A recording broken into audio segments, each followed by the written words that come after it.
What's up guys, in this short tutorial I will show you how to craft and use a bed in Atlas. This should be quite an easy tutorial, but if you still have any questions then leave a comment and let me know.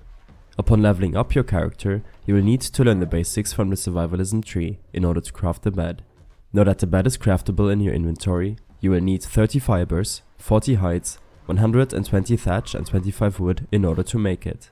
To place a bed, you will need to claim the territory with your flag, and build a floor first on which you can place the bed.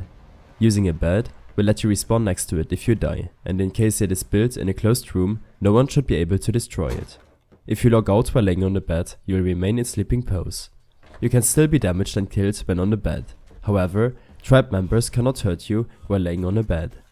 Check out the link below for more Atlas tutorials. I hope this helped you out. Leave a comment if you have any questions and see you in the next one.